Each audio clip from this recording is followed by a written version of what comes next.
नमस्कार, आप देख रहे हैं नेडरिक न्यूज़। मैं हूं आपके साथ हिमांशु सोनी। ऑल इंडिया मजलिस-ए-इत्तेहादुल मुस्लिमीन के प्रमुख असदुद्दीन ओवैसी अपने विवादित बयानों के चलते हर समय चर्चाओं का हिस्सा बने रहते हैं। ओवैसी हर मुद्दे पर ना ही सिर्फ बड़े ही बेबाकी से अपनी राय रखते हैं, बल्कि अपनी टिप्पणियों के चलते विरोधी खेमों में हलचल भी पैदा कर देते हैं। कुछ ऐसा ही अब ओवैसी ने एक बार फिर किया है। दरअसल हैदराबाद से मौजूदा सांसद ओवैसी ने जनसंख्या नियंत्रण के तहत 2 चाइल्ड पॉलिसी को लेकर राष्ट्रीय स्वयंसेवक संघ के प्रमुख मोहन भागवत पर जमकर हमला बोला है। ओवैसी ने मोहन भागवत के 2 बच्चों वाली नीति पर उनका घेराव करते हुए कहा कि देश में असली समस्या बेरोजगारी की है, ना कि जनसंख्या की। आरएसएस प्रमुख पर निशाना साधते हुए ओवैसी ने कहा कि वो देश में बेरोजगारी और बच्चों की आत्महत्या जैसी समस्याओं पर क्या बोलना चाहेंगे। भड़के ओवैसी ने गुस्से में सवाल किया कि तुमने नौकरियां कितनों को दी हैं, वो बताओ। शनिवार को निजामाबाद में एक जनसभा को संबोधित करते हुए ओवैसी ने आरएसएस का मुस्लिम आबादी को नियंत्रित करने का एजेंडा होने का आरोप लगाया। ओवैसी का ये गुस्सा भागवत के गुरुवार को मुरादाबाद में जनसंख्या नियंत्रण के लिए भारत में 2 बच्चों की नीति लागू करने के बयान पर फूटा है। इसी बयान से आग बबूला हुए ओवैसी ने कहा कि मुझे भागवत के बयान पर शर्म आ रही है। मेरे भी 2 से ज्यादा बच्चे हैं और कई बीजेपी के नेताओं के साथ भी ऐसा ही है। ओवैसी बोले, राष्ट्रीय स्वयंसेवक संघ हमेशा से ही मुस्लिम आबादी को कंट्रोल करने की बात कहते आए हैं, लेकिन इस वक्त भारत की वास्तविक समस्या देश की आबादी ना होकर बेरोजगारी है। मोहन भागवत पर हमलावर हुए ओवैसी ने पूछा कि क्या वो जानते हैं कि देश में नौकरी पाने वाले युवाओं की संख्या क्या है।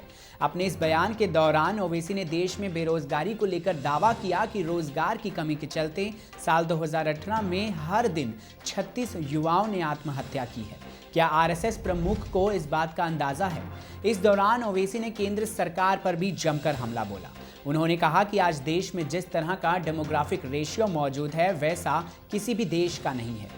ओवैसी ने कहा कि भारत की 60% आबादी 40 साल से कम उम्र की है, लेकिन अफसोस इस बात का है कि मोदी सरकार पिछले 5 सालों में किसी को भी नौकरी नहीं दे सकी है। यही वजह है कि आरएसएस अब 2 बच्चों की नीति लाने पर जोर दे रहा है। ओवैसी ने एक रिपोर्ट का जिक्र करते हुए कहा कि साल 2018 में हर दिन 36 बेरोजगारों और 35 नौकरी पेशा वाले लोगों ने खुदकुशी की है। अब इन आंकड़ों पर क्या भागवत के पास कोई जवाब है? आपको बता दें कि गुरुवार को मुरादाबाद में आरएसएस प्रमुख मोहन भागवत ने अपने भाषण के दौरान संघ के अगले एजेंडा का जिक्र किया था। भागवत ने इस दौरान संघ का अगला एजेंडा जनसंख्या नियंत्रण कानून को लेकर देश भर में आंदोलन करना बताया था। उन्होंने कहा था कि वो हमेशा से ही 2 बच्चों के समर्थन में रहे हैं। हालांकि इस मामले में अंतिम डिसीजन केंद्र सरकार ही लेगी। आरएसएस प्रमुख ने हाल ही में दिए अपने एक और बयान में हिंदुत्व का अर्थ बताया है। उन्होंने कहा कि अगर कोई संघ का कार्यकर्ता कहता है कि ये देश हिंदुओं का है और 130 करोड़ लोग हिंदू हैं, तो इसका अर्थ ये नहीं है कि हम किसी के धर्म, भाषा या फिर जाति को बदलना चाहते हैं।